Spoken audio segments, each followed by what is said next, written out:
Hello and welcome to Dynamic Study.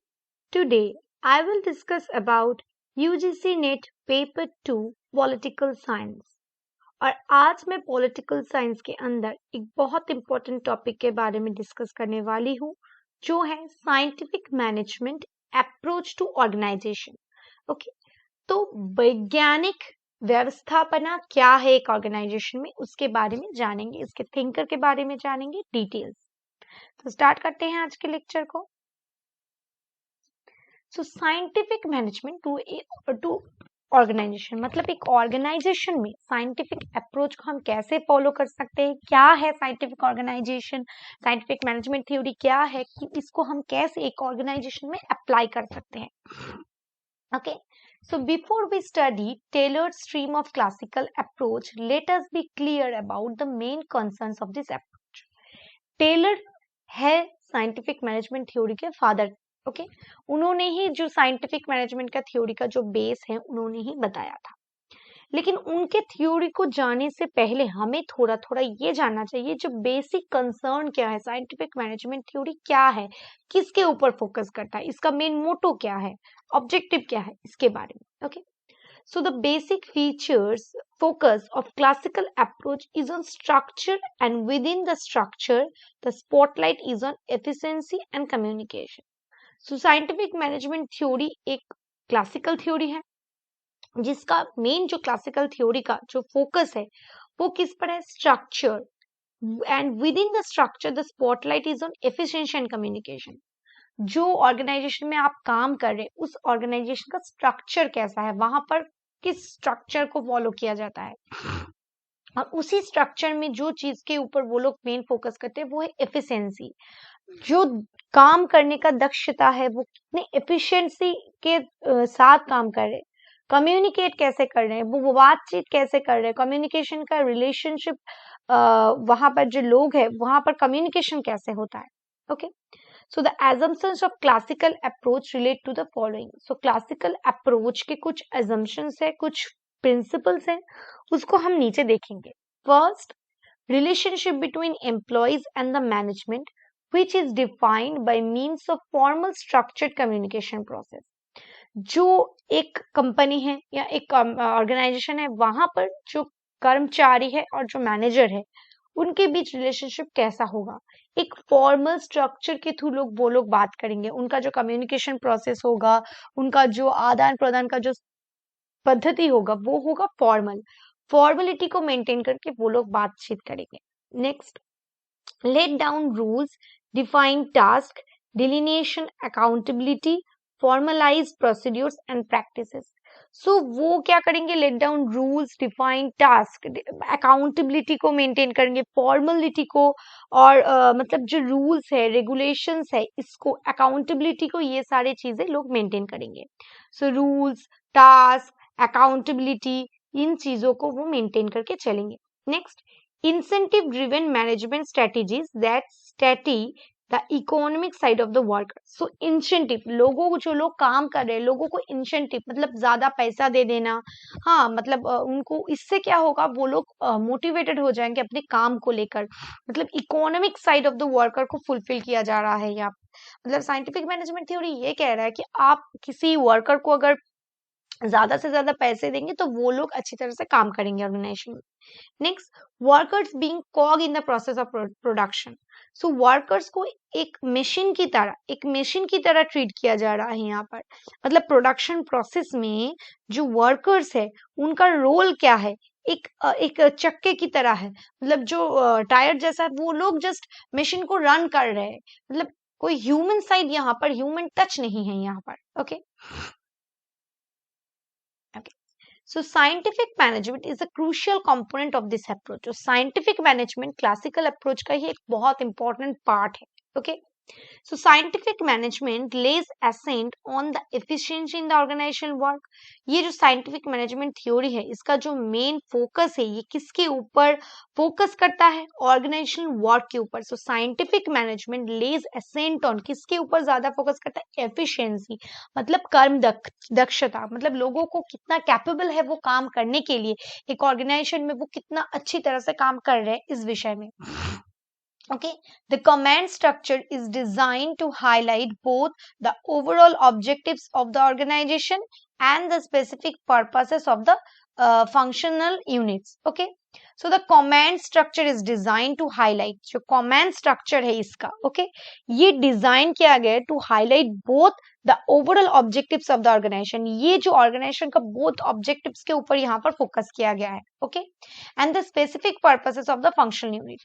यहाँ पर एक तरफ जो कमेंट स्ट्रक्चर है वो ऐसे हाईलाइट किया गया है both overall objectives of the organisation, उसके साथ साथ specific purposes of the unit, मतलब ओवरऑल जो कंपनी का ऑब्जेक्टिव है वो फुलफिल तो जरूर करेंगे, उसके साथ साथ कुछ स्पेसिफिक पर्पस को भी फुलफिल करेंगे. Okay, When we talk of scientific management, जब हम scientific management की बात करते हैं, the first name that cross our mind is that Frederick Wilson Taylor. Wilson Taylor. So मतलब टेलर का नाम सबसे पहले आता है जब हम साइंटिफिक मैनेजमेंट को बात करते हैं. Okay, since Fayol's works remain untranslated for a long, it can be observed that the scientific way of analyzing management practices began with Taylor.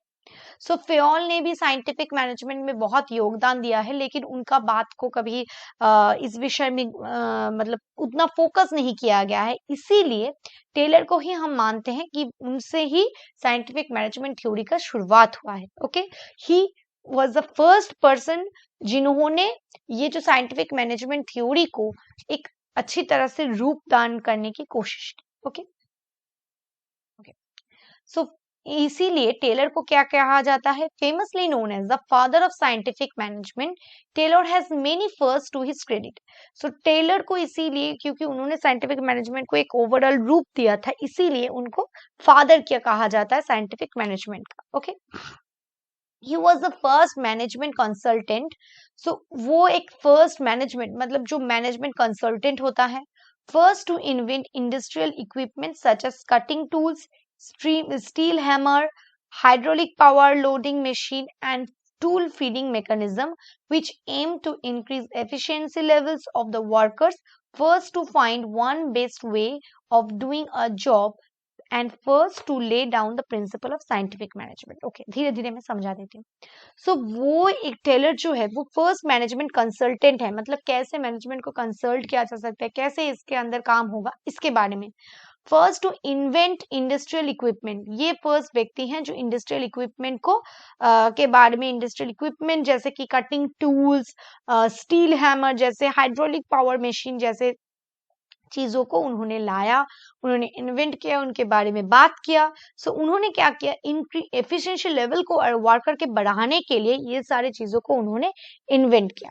Okay, तो उसके साथ साथ वो क्या करना चाहते थे कि एक बेस्ट वे को फाइंड करना जिससे कि हम काम को कर सकें. मतलब मैथ्स का एक फॉर्मूला जैसा होता है, वैसे ही काम करने का एक फॉर्मूला बनाना और उसे निकालना कि जिस फॉर्मूले को अगर हम फॉलो करेंगे तो हमारा जो जॉब होगा, मतलब एक जो काम होगा वो अच्छे होगा. Okay, and first to lay down the principle of scientific management, और इसी तौर से उनका जो साइंटिफिक मैनेजमेंट का बेसिक प्रिंसिपल ये हुआ. क्या वो बेसिक प्रिंसिपल है कि एक बेस्ट वे को ढूंढना जिससे कि हम काम को कर सकते हैं.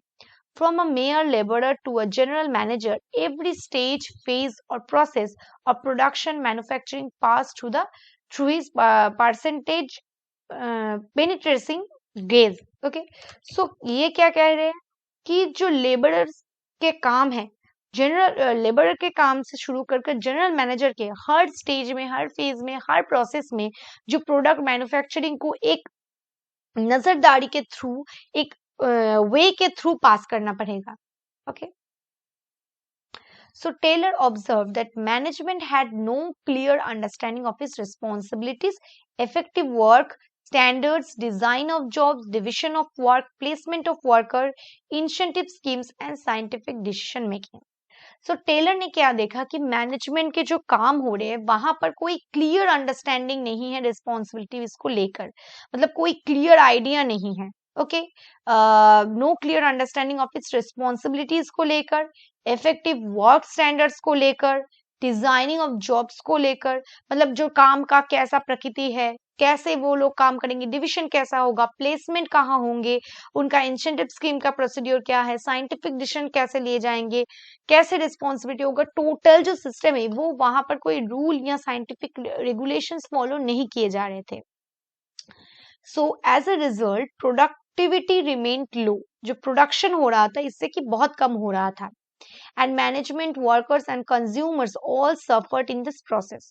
So इससे क्या हो रहा था, जो workers हैं, consumers हैं, वो बहुत suffer कर रहे थे. Okay, Taylor firmly believed that management principles were actually scientific in nature and could be applied to all social activities. So Taylor believe करते हैं कि that the management principles जो है were actually scientific nature.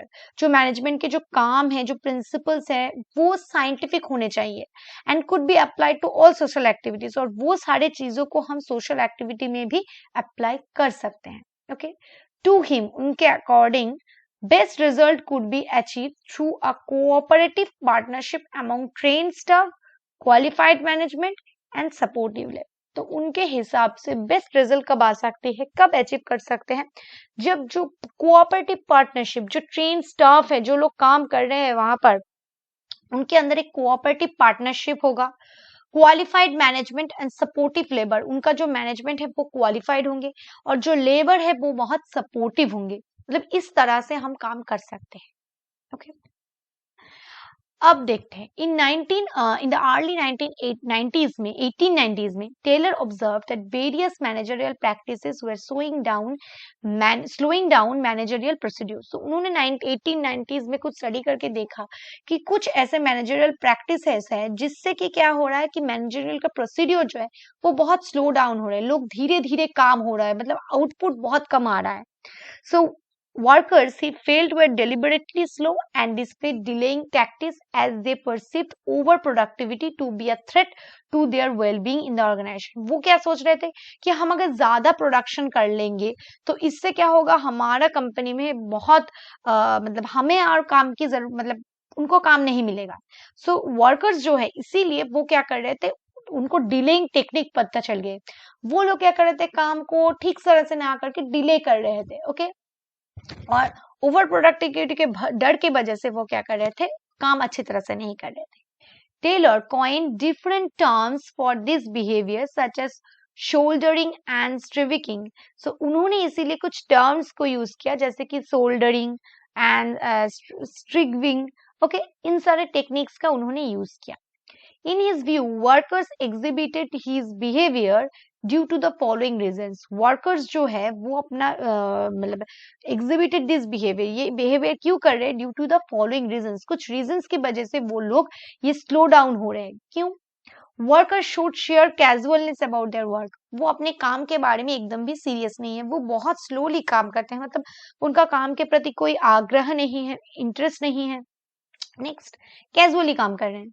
Workers believe that if they become productive, they would be eliminated by the management. वो सोच रहे थे कि अगर वो लोग ज्यादा काम करेंगे तो वर्क मैनेजमेंट उसको हटा देगा, मतलब इससे क्या होगा, ज्यादा प्रोडक्टिविटी होगा, तो बहुत ज्यादा प्रोडक्शन हो गई तो और तो ज्यादा लोगों की जरूरत नहीं है, तो उनका काम चला जा सकता है. Next, non productive wage system encourage low productivity by the workers.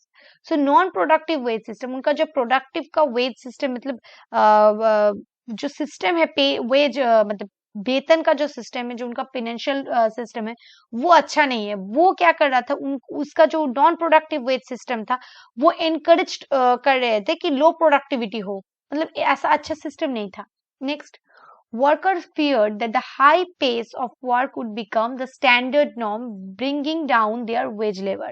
अगर वो हाई पेस में काम करने लगेंगे तो उनका जो वेज लेवल है वो मतलब उनका जो स्टैंडर्ड होगा, मतलब अगर वो लोग हाई पेस में काम करने लगे तो क्या होगा, एक स्टैंडर्ड नॉर्म बन जाएगा और bringing down their wage levels, और इससे क्या होगा, उनका जो फीस है वो कम हो जाएगा. Next, too much reliance on rule of thumb and unscientific methods and practices lead to wastage of time by workers. Too much reliance on rule of thumb, वो क्या कर रहे थे, किसके ऊपर फोकस करते हैं, रूल ऑफ थंब के ऊपर, जो एक ही रूल है, मतलब पुराने दिनों से चली आ रही है उसी को वो फॉलो कर रहे थे, अनसाइंटिफिक मेथड्स को वो फॉलो कर रहे थे एंड प्रैक्टिस कर रहे थे. इससे क्या होगा, lead to wastage of the time, इससे टाइम वेस्टेज बहुत ज्यादा हो रहा है. ओके, नेक्स्ट, अब उनके बुक्स के बारे में देखते हैं जो बहुत इंपॉर्टेंट है यूजीसी नेट के एग्जाम के लिए। सो पेपर्स क्या क्या उन्होंने पब्लिश किया था। सो फर्स्ट इसको क्रोनोलॉजिकल ऑर्डर में आ सकते हैं। पीस रेट सिस्टम जो 1895 में पब्लिश्ड हुआ, शॉप मैनेजमेंट जो 1903 में पब्लिश्ड हुआ, आर्ट ऑफ कटिंग मेटल्स 1906 में, एंड लास्ट ऑफ ऑल उनका जो पेपर है वो है प्रिंसिपल्स ऑफ साइंटिफिक मैनेजमेंट जो 1909 में पब्लिश्ड हुआ। ओके, नेक्स्ट, अब टेलर का कुछ बिलीफ है साइंटिफिक मैनेजमेंट को लेकर, उसके बारे में देखते हैं। फर्स्ट क्या है, applying scientific methods of research and experiments to the management problems.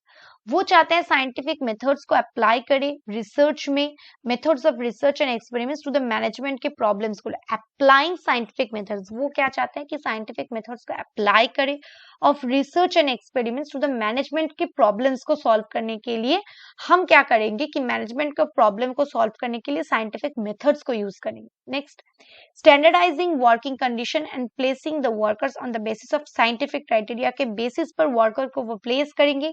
एक स्टैंडर्ड वर्किंग कंडीशन होना चाहिए, एक अच्छा वर्किंग कंडीशन होना चाहिए। Next, imparting formal training and specific instruction to workers to perform the prescribed motions with standardized tools and materials.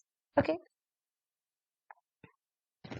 so वो क्या चाहते हैं कि एक फॉर्मल ट्रेनिंग मिले, जो लोग काम कर रहे वर्कर स्पेसिफिक इंस्ट्रक्शन को फॉलो कर रहे वो लोग फॉर्मल ट्रेनिंग को फॉलो करे। ओके, फॉर्मल ट्रेनिंग को मेंटेन करके चले और परफॉर्म करे, उनके हिसाब से काम करे। Next, promoting cooperation between workers and management. वो क्या कर रहे हैं, cooperation, promoting cooperation between workers और मैनेजमेंट के बीच एक प्रमोशन चाहते हैं वो लोग। Next, Taylor envisioned a philosophy of management which focused on higher productivity so that certain work condition could be achieved. His vision encompassed the following. So Taylor क्या चाहते हैं कि envisioned a philosophy of management को वो बात करते हैं कि एक फिलोसफी होगा, रूल्स होगा, उसको मेंटेन करके अगर लोग काम करेंगे तो हाई प्रोडक्टिविटी होगा, वर्किंग कंडीशन उससे अच्छा हो सकता है। सो उनके विजन में क्या है, science not rule of thumb. वो चाहते हैं साइंस के अकॉर्डिंग काम हो, कोई पुराने रूल के अकॉर्डिंग नहीं। हार्मोनी नॉट डिस्कॉर्ड, वो चाहते हैं वर्कर्स के बीच एक हार्मोनी मेंटेन रहे, वो अच्छी तरह से एक दूसरे के साथ मिलजुल कर काम करे, ना कि झगड़ा कर करे। नेक्स्ट, कोऑपरेशन नॉट इंडिविजुअलिज्म, वो एक साथ जुट कर काम करे, इंडिविजुअल एक एक अलग अलग होकर नहीं। Next, maximum output instead of restricted one, maximum output के बारे में वो चाहते हैं कि इंस्टेड रेस्ट्रिक्टेड ना किया जाए वर्कर्स को। Next, development of workers, worker का डेवलपमेंट करना to high level of efficiency and prosperity, जिससे कि उनका काम का जो मान है वो अच्छा हो, प्रॉस्पर हो सके वो। Next, maximum prosperity to the employer, maximum prosper हो सके उनका काम, एम्प्लॉयर को अच्छा हो सके। Next, high wages to workers, उनका जो वेज लेवल है वो हाई वेजेस उनको मिले। Next, low price goods to the for the customers, low price goods उनको सस्ते में कंज्यूमर्स को लो प्राइस पे काम प्रोडक्ट मिले। Okay, next, so this goals, ये जो गोल्स है he thought would be attained if four basic principles of scientific management were followed. ये जो goals है ये तभी follow हो सकता है जब कुछ चार जो basic principles है scientific management के वो follow किया जाए। क्या है वो? For Taylor, these principles were integrated and cohesive for achieving the objectives of the productivity and efficiency. Okay, for Taylor, these principles जो है were integrated and cohesive for achieving the objective of productivity and efficiency. Okay, so इससे क्या होगा, productivity और efficiency बढ़ेगा। First क्या है, development of a true science of work, एक true science of work को एक बनाना, एक develop करना, मतलब जो पुराने जो ओल्ड रूल ऑफ थंब है जो एनकरेज करते हैं understanding of the true nature of fairy days work through scientific investigation of daily task, मतलब एक साइंटिफिक वे को फाइंड करके उस प्रॉब्लम को सॉल्व करना, replacing old rule of thumb के जो प्रोसीड्योर्स है उसे रिप्लेस करना, एनकरेज करना, अंडरस्टैंड करना नए साइंटिफिक वेज को। Okay, classification and tabulation of task by understanding the traditional role of workers, classification tabulation के थ्रू हम देखना कि workers का रोल कैसा है, वैसे ही division of the task करना into rules and workers methods to arrive one best way to doing job. सो इससे क्या होगा, प्रोडक्टिविटी बढ़ेगा। मतलब ओल्ड वेज जो रूल थंब है उसको चेंज कर कर एक साइंटिफिक वे से सोचना, क्या वो लोग क्या काम करते हैं उसके हिसाब से टैबुलेशन करके एक मेथड निकालना और एक बेस्ट वे को फाइंड करना। Next, scientific selection and progressive development of the worker. Scientific way से एक सिलेक्शन करना और प्रोग्रेसिव डेवलपमेंट करना वर्कर का। क्या है इसका मतलब, including scientific selection of workers and placing them in jobs that do justice to their knowledge, skills and attitudes. Okay, इसका मतलब क्या है, including scientific selection of workers. Scientific selection of workers, workers को साइंटिफिक सिलेक्शन करना और उनको एक अच्छा जॉब देना जिससे कि उनको जस्टिस मिले, नॉलेज, स्किल, एटीट्यूड, सारे चीजें उनको मिले। This he failed was possible through effective training to tap the potential and aptitude of the workers to enable them to enthusiastically adapt to new methods, tools and conditions. So this he failed. उनको ये लगता है कि effective training से वो लोग अच्छी तरह से काम कर पाएंगे, उनके न्यू मेथड से टूल्स कंडीशंस यूज करके वो अच्छी तरह से काम कर पाएंगे। थर्ड उन्होंने कहा bringing together science of work and scientifically select and trained man. एक साइंटिफिकली वे से लोगों को ट्रेनिंग प्रोवाइड करना और सिलेक्ट करना। Involving constant motivation for the workers by the management, उनको कॉन्स्टेंट मोटिवेट करना कि आप कीजिए काम, so that they produce their highest capacity, जिससे कि वो हाई लेवल प्रोडक्टिविटी कर सके। Promoting cooperation of management and labour to accomplish the goals of organisation. Promoting cooperation of management, वो चाहते हैं कि कोऑपरेशन ऑफ मैनेजमेंट प्रोमोट करना, okay, and labour to accomplish the goals of the, इससे क्या होगा, गोल्स जो होंगे फुलफिल होंगे in line with scientific methods को फॉलो कर। Next, division of work and responsibility between management and workers. एक डिविजन ऑफ वर्क करना चाहिए कि मैनेजमेंट का ये काम है, वर्कर्स का ये काम है, okay. Calling upon workers and managers to share equal responsibility, काम के लिए इक्वल रिस्पॉन्सिबिलिटी डिवाइड करना चाहिए। This he thought was possible through division of work, ये तभी हो सकता है जब डिविजन ऑफ वर्क फुलफिल होगा।